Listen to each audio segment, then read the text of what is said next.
Now Joseph had been taken down to Egypt.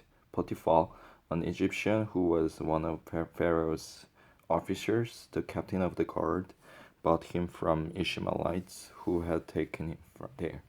The Lord was with Joseph, and he prospered, and he lived in the house of his Egyptian master. When his master saw that the Lord was with him and that the Lord gave him success in everything he did, Joseph found favor in his eyes and became his attendant.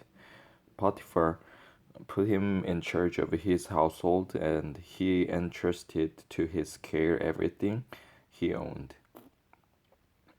From the time he put him in charge of his household and of all that he owned, the Lord blessed the household of the Egyptian because of Joseph. The blessing of the Lord was on everything Potiphar had, both in the house and in the field.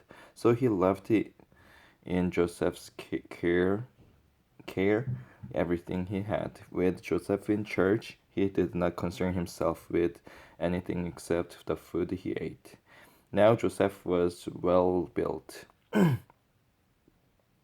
and handsome, and after a while his master's wife took notice of Joseph and said, come to bed with me. But he refused. With me in charge, he told her, my master does not concern himself with anything in the house. Everything one is greater in this house than I am.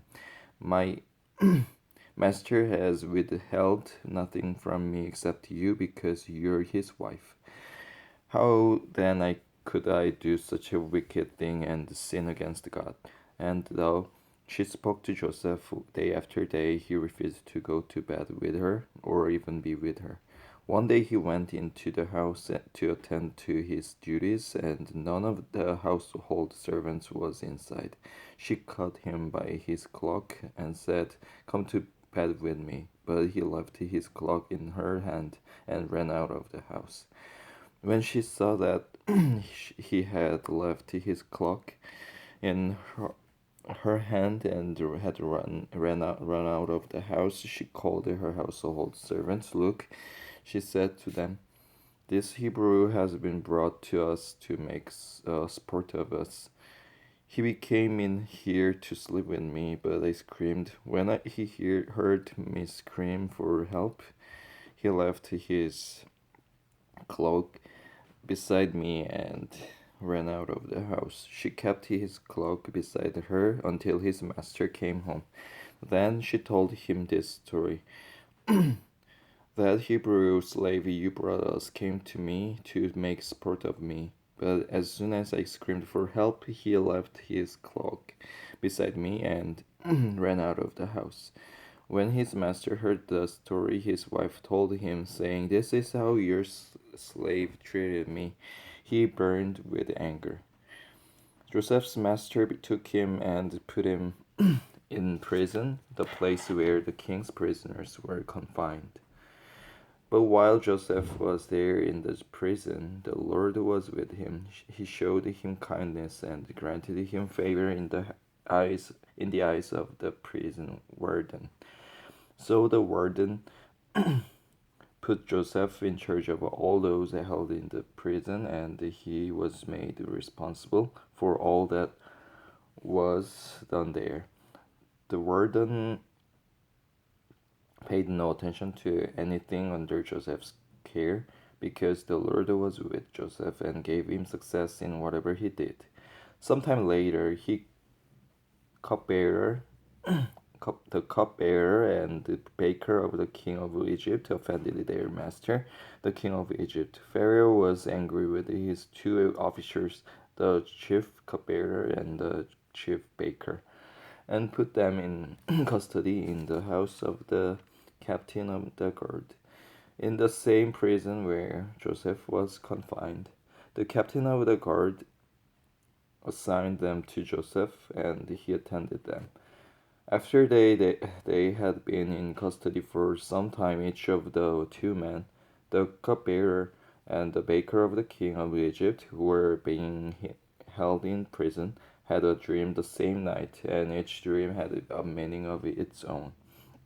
When Joseph came to them the next morning, he saw that they were dejected. So he asked the Pharaoh's officers who were in custody with him in his master's house, "Why are your faces so sad today?" "We both had dreams," they answered, "but there is no one to interpret them." Then Joseph said to them, "Do not interpretations belong to God? Tell me your dreams." So the chief cupbearer told Joseph his dream. He said to him, "In my dream I saw a vine in front of me, and on the vine were three branches. As soon as it budded, it blossomed, and its clusters ripened into grapes. Pharaoh's cup was in my hand, and I took the grapes, squeezed them into Pharaoh's cup, and put the cup in his hand." "This is what it means," Joseph said to him. "The three branches are 3 days. Within 3 days, Pharaoh will lift up your head and restore you to your position, and you will put Pharaoh's cup in his hand, just as you used to do when you you were his cupbearer. But when all goes well with you, remember me and show me kindness. Mention me to Pharaoh and get me out of this prison, for I was forcibly carried off from the land of the Hebrews, and even here I have done nothing to deserve being put in a dungeon." When the chief baker saw that Joseph had given a favorable interpretation, he said to Joseph, "I too had a dream. On my head there were 3 baskets of bread. In the top basket were all kinds of baked goods for Pharaoh, but the birds were eating them out of the basket on my head." "This is what it means," Joseph said.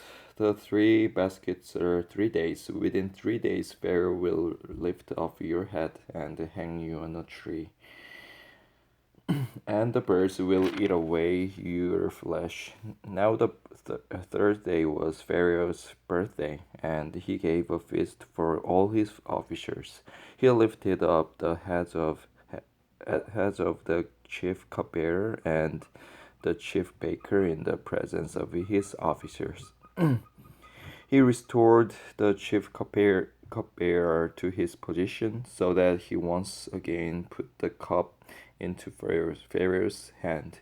But he hanged the chief baker, just as Joseph had said to them in his interpretation. The chief cupbearer, however, did not remember Joseph; he forgot him.